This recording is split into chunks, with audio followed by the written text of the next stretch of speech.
علی کھڑے تھے تو حضور علیہ السلام نے حضرت علی کا ہاتھ پکڑا اور ایسے بلند کیا. مجھے اشارہ کر دینا جب ختم کرنی ہے. حضور نے حضرت علی کا ہاتھ پکڑا اور ایسے کھڑا کر دیا اور سرکار نے فرمایا من کنت مولا فعلی مولا.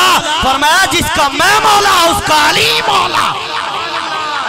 فرمایا جس کا میں مولا اس کا علی مولا. تو علی کا ذکر کرنا ہاتھ بلند کر کے یہ تو حضور کی سنت ہے, یہ تو سرکار بتا رہے ہیں. اور یہ بھی دیکھیں حضور کے ہاتھ میں حضرت علی کا ہاتھ ہے.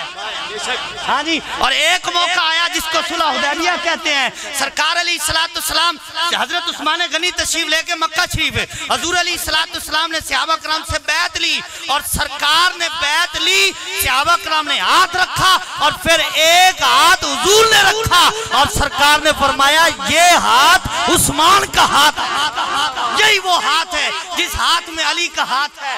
اسی ہاتھ کو حضور فرماتے ہیں یہ عثمان کا ہاتھ ہے. کیا ایک جملہ کمال کا ہے, ذرا سنیے. حضور علیہ السلام نے فرمایا, علامہ صاحب, علامہ پیر صاحب قبلہ صاحب, حضور علیہ السلام نے فرمایا یہ عثمان کا ہاتھ ہے. اللہ نے فرمایا ید اللہ فوق ایدیہم. فرمایا حضور فرماتے ہیں یہ عثمان کا ہاتھ ہے. رب فرماتا ہے محبوب یہ آپ کا ہاتھ نہیں ہے, یہ تو رب کا ہاتھ ہے.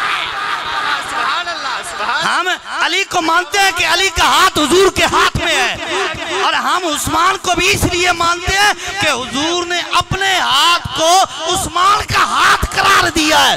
اور اسی طرح ایک اور حدیث پاک کو ملائیے. حضور علیہ السلام مسجد نبی میں تشریف لائے, حضور کے ایک ہاتھ میں ابو بکر کا ہاتھ ہے, دوسرے ہاتھ میں اس عمر کا ہاتھ ہے. سرکار تشریف لائے, صحابہ کرام خوش ہوئے. سرکار نے فرمایا تم یہاں خوش ہو رہے ہو دیکھ کر؟ فرمایا میں نے ان کا ہاتھ اگر دنیا میں پکڑا نا, فرمایا قیامت میں بھی نہیں چھوڑوں گا. فرمایا قیامت میں بھی نہیں چھوڑوں گا. مطلب کیا؟ فرمایا آج ان کا ہاتھ میرے ہاتھ میں ہے. فرمایا تم دیکھو گے قیامت کا دن ہوگا ان کا ہاتھ اس دن بھی میرے ہاتھ میں ہو. اگر علی کا ذکر ہے کہ ان کا ہاتھ حضور کے ہاتھ میں ہے تو تمہیں ابو بکر کا ہاتھ نظر نہیں آتا, تمہیں عمر کا ہاتھ نظر نہیں آتا, تمہیں عثمان کا ہاتھ نہیں آتا. اگر علی کا ہاتھ حضور کے ہاتھ میں ہے تو ابو بکر کا ہاتھ بھی تو حضور کے ہاتھ میں ہے. ہاں جی. تو ایک آنکھ نہ کھول دو میں کھول. تو ہاں جی تو یہ حضور نے بتایا ہے. فرمایا جس کا میں مولا اس کا, آخری بات ہے, جس کا میں مولا اس کا علی مولا. تو ہم تو مولا مانتے ہیں. قرآن کہتا ہے فَإِنَّ اللَّهَ هُوَ مَوْلَاهُ وَجِبْرِيلُ وَصَالِحُ الْمُؤْمِنِينَ. فرمایا تمہارا اللہ بھی مولا ہے. میں وضاحت نہیں کرنا چاہتا. فرمایا تمہارا اللہ بھی مولا ہے, تمہارے جبریل بھی مولا ہے, نیک مومن بھی مولا ہے. یہ قرآن کہتا ہے. جو کہتے ہیں کہ کوئی مولا نہیں ہوتا, میں نے کہا تیرا کوئی نہیں, وہ بھی سچا ہے. لڑنا نہیں, اسی فسادی نہیں, اسی تے ملادیاں. لڑنا نہیں. جو کہے کہ کوئی مولا نہیں, میں نے کہا یہ سچ کہتا ہے, اس کا کوئی مولا نہیں. کیونکہ قرآن نے کہا ہے وَأَنَّ الْكَافِرِينَ لَا مَوْلَا لَهُمْ. فرمایا جو کافر ہے اس کا کوئی مولا نہیں. مومن فرمایا ان کے رب بھی مولا, ان کے جبریل بھی مولا, ان کے نیک مومن وہ بھی مولا ہے. اگر نیک مومن کلمہ پڑھنے والا حضور کا غلام اگر مولا ہو سکتا ہے تو علی تو وہ ہے جن کو مولا حضور نے بنایا ہے. ہاں جی, جن کو مولا حضور نے بنایا ہے. اور حضرت فاروق اعظم سرکار کی خدمت میں حاضر ہیں. سرکار نے فرمایا جس کا میں مولا اس کا علی مولا. فاروق اعظم کھڑے ہوئے, فرمایا اے علی تمہیں مبارک ہو, اے علی تمہیں مبارک ہو, آج کے بعد تو میرا بھی مولا, مومنین کے بھی مولا, ہر مومن کے مولا. فاروق اعظم کا زمانہ ہے. الریاض النظرہ میں روایت ہے فاروق اعظم کا زمانہ ہے. ایک بندہ آگے اس نے سوال کیا کہ مجھے اس سوال کا جواب بتائیے. فرمایا اس سوال کا جواب علی دیں گے. کہیے ذرا سبحان اللہ. ہاں جی, فرمایا اس کا سوال کا جواب مولا علی دیں گے. وہ بندہ کھڑا ہو گیا, اس نے کہا جی آپ ان کو مولا کہہ رہے ہیں, میرے سوال کا یہ جواب دیں گے؟ آپ سوال کا جواب دیجئے, آپ امیر المومنین ہیں, یہ کیوں جواب دیں گے؟ اس نے گستاخی کی. تو حضرت فاروق اعظم کو جلال آ گیا. آگے ہی غیظ المنافقین ہے, ہاں جی آگے بھی امیر المومنین ہے. جن کو قرآن کہتا ہے شداء علی الکفار ہے. فاروق اعظم جلال میں آگے کھڑے ہو گئے, سنیے ذرا, کھڑے ہو کر اس کو گریبان سے پکڑا اور زمین پہ پٹک کر مارا اور فرمایا تو ان کو نہیں مانتا؟ یہ فتویٰ فاروق اعظم کا ہے, میرا تو نہیں ہے. فاروق اعظم فرماتے ہیں, فرمایا تجھے پتہ نہیں یہ کون ہے؟ کہا مولایا.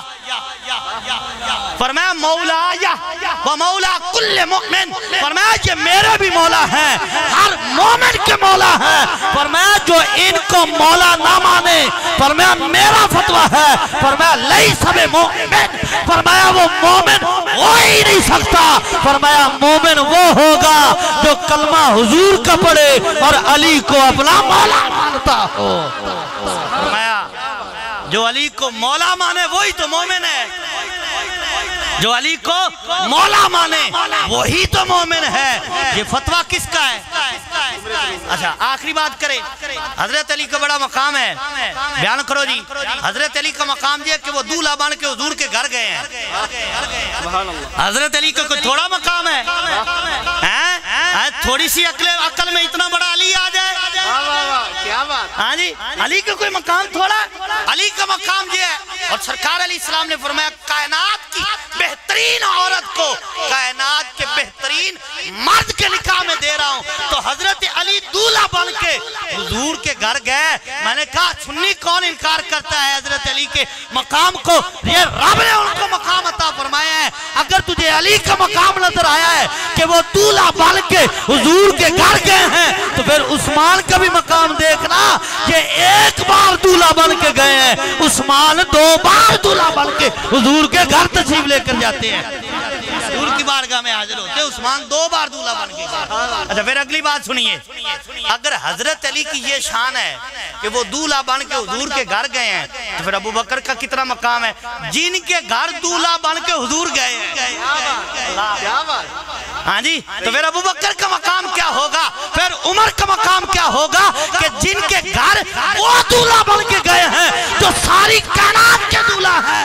سب سے اولا ہو اعلیٰ ہمارا نبی, اپنے مولا کا پیارا ہمارا نبی, دونوں عالم کا دولہا ہمارا نبی, دونوں عالم کا دولہا ہمارا نبی. تو جو دونوں عالم کے دولہا ہوں وہ دولہا بن کے ابو بکر کے گھر جا رہے ہیں, وہ دولہا بن کے عمر کے گھر جا رہے ہیں. حضرات گرامی, یہ تفریق کوئی نہیں ہے, یہ لوگوں نے کی ہوئی ہے, وہاں کوئی نہیں تفریق ہے. اللہ نے ہر ایک کو مقام عطا فرمایا ہے. لیکن آخری بات ہے, اور یاد رکھیں, جس کو بھی جتنا بھی مقام ملا ہے حضور کی نسبت کی وجہ سے ملا ہے. ہم نے ابو بکر کو اس لیے مانا ہے کہ حضور کی نسبت ہے.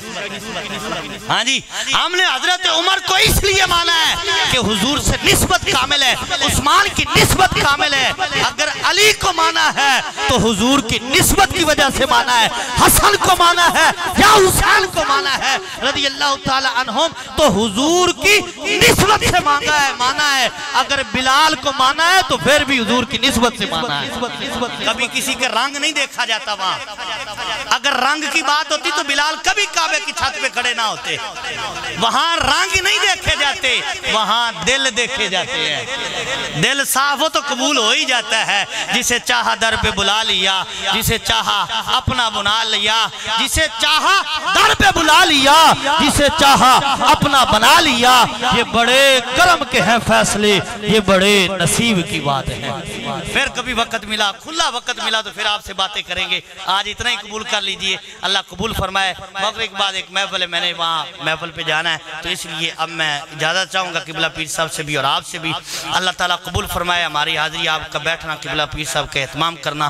اللہ تعالیٰ اپنی بارگاہ میں مقبول فرمائے. شیر خدا کی بارگاہ میں ہدیہ پیش کیا, اللہ سارا قبول فرما کہ ہم سب کے لیے ذریعہ نجات بنائے. آمین وما علیہ الا البلیہ. مصطفیٰ جانے رحمت لاکھوں سلام شمع